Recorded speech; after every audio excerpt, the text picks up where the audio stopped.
Hello, welcome to Have Roots Will Travel. My name is Lisa Elvin Stoltari, and I am a genealogist and a passionate traveler. For those of you just joining me, this YouTube channel has a lot of different places that I want to go, but right now I'm focusing on a series on Les Filles du Roi, which are the King's daughters, and trying to get as many of them profiled as possible. Regular viewers know that I'm actually up to number 59, and we are enjoying getting to know these amazing women that are truly the founding mothers of not only Quebec, but in many cases, North America. Now, if you have a Fille du Roi that you'd like me to feature, please, in the comments below, write down her name, and I'll see, I will definitely get back to you and let you know if she's on the list, and if she's not, she gets put on the list. And I will, endeavor to get those done as quickly as possible. If you need to contact me, I do have a website, Have Roots Will Travel. You can write to me at lisa@haverootswilltravel.com, and love to hear from you. And also, I have a Facebook page called Have Roots Will Travel, and Twitter as well. So with that being said, let's get started, okay? The Filles du Roi program was one that was begun in 1663 by Jean Talon, the intendant of New France at the time. I go into great length about the program, the ins and outs of it, in a video that I did called Les Filles du Roi, the program 2.0. It's on the channel. Have a look at it. It will give you really a good perspective. Certainly, if you are trying to learn what this program was all about, this definitely will give you at least a very, very brief introduction as to what your great-grandmother or ancestor had to go through in order to get to New France.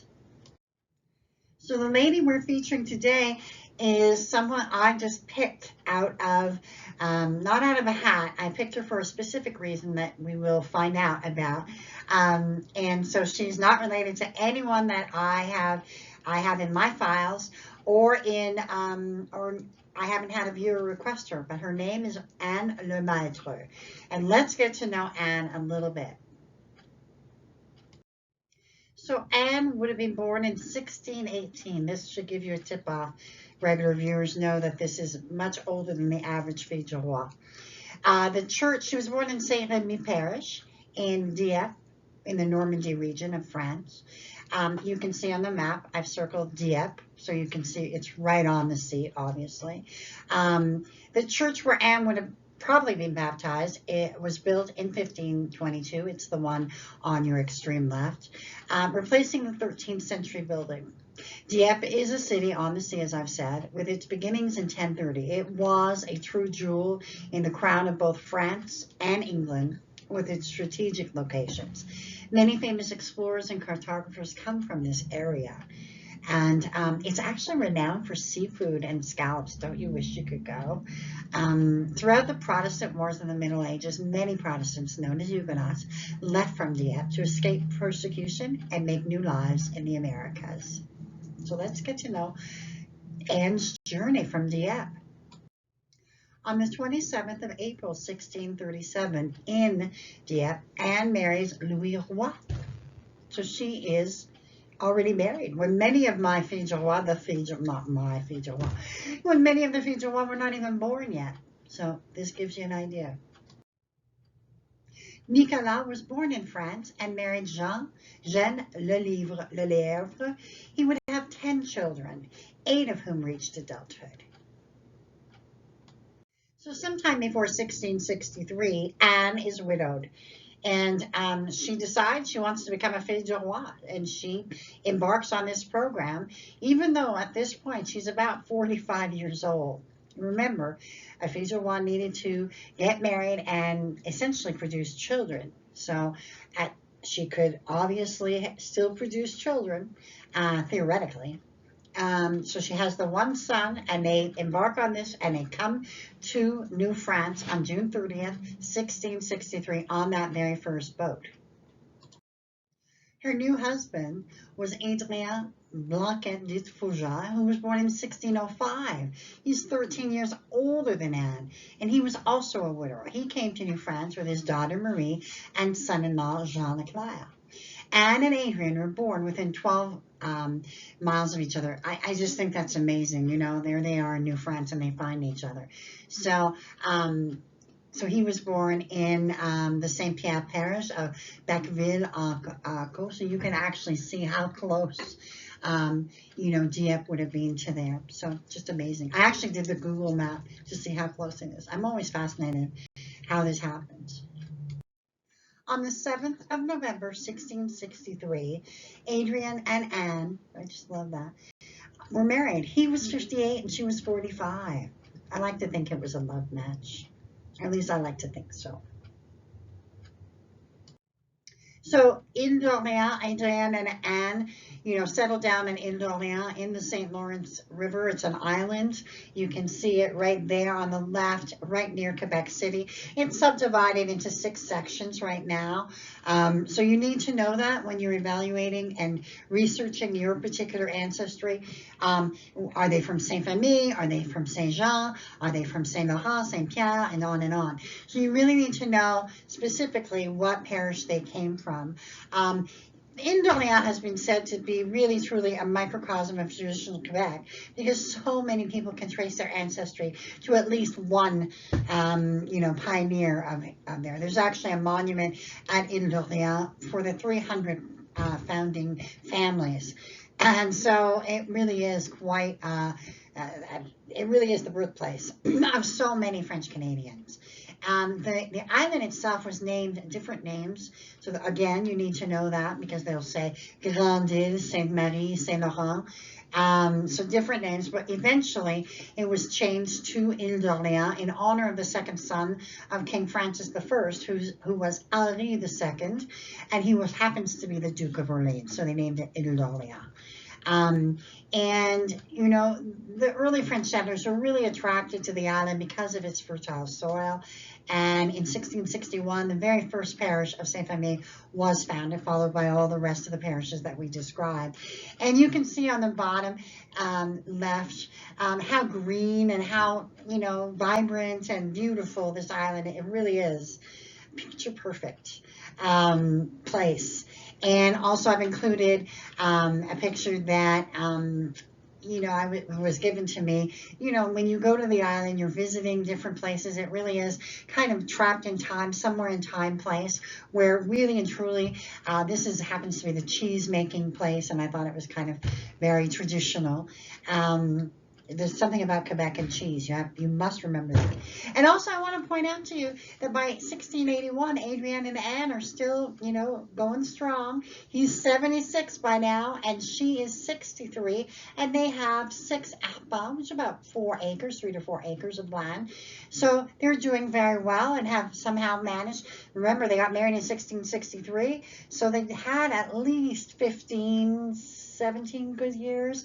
It is said that Adrienne would pass away a little bit after the census. Let's have a look. We do not have a record of the death of Adrian, but we know that he probably passed away sometime between 1681 and 1684. He would have been about 78 years old and would have been married about 20 years, which for the times and their ages, pretty amazing. Now hold on to your hats. Anne would go on to live another 40 years, dying on September 30th, 1718, making her between 99 and 100 years of age. Just phenomenal. Just phenomenal. But that's not why I picked her. That's not why I picked her. Remember that Anne had one son, only one son, and his name was Nicolas. And Anne has the distinction of being, remember, I keep quoting, in 1729, they did an analysis of how many descendants of all the Filles du Roi.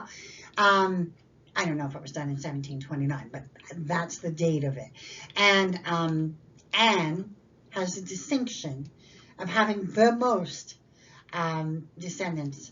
She had, as of 1727, 304 descendants from this one son.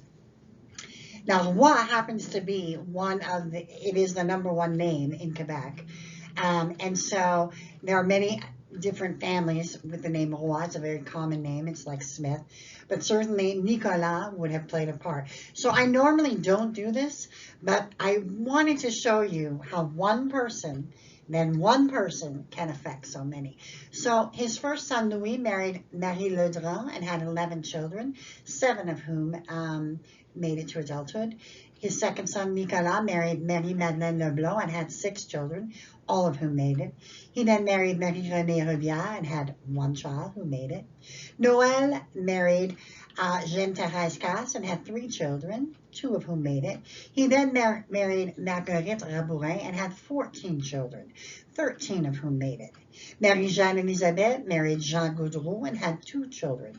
She then married Jean Fournier and had 9 children. All her children, 11 of them, made it to adulthood. Guillaume married Angélique Bazin and had 13 children, 12 of whom married. Elizabeth married Zachary Turgeon and had 13 children, 12 of whom married. Jean married Catherine Nadeau and had 12 children, 7 of whom made it to adulthood. And then finally, Jean-Baptiste married Marguerite Bazin and had 1 child who made it. He then married Claire Cadrin and had 12 children, 9 of whom would have made it. This means that Anne would have had 8 grandchildren from 1 child and 81 grandchildren. And that's how you end up with 306 descendants by 1729. Just remarkable. I had to just kind of like paint you a picture. Like, I had to see it. Like, how does this happen? And also, don't forget that they started in 1663, right? So they had 60 years of, probably by the time Anne would have passed, she would have had like probably great-great-grandchildren at that point because they marry and produce so young. So just a remarkable study, and I just had to explore this woman and her story a little bit. And with that, we end an extraordinary story of a woman late in life who came and contributed her 1 son, who in turn contributed all his children and descendants. And that makes her a phenomenal Filles du Roi, and she ends up being the #1 descendant as of 1729. And so with that, we thank Anne for her contribution, her long, incredible life, and certainly Ile d'Orléans, I would think, would be made a better place because of her role in it. And I can't wait to see and find out more about this remarkable woman, because you never know. It's never too late, right? So with that, I thank you, Anne, and we will bid you adieu. And until the next episode, au revoir.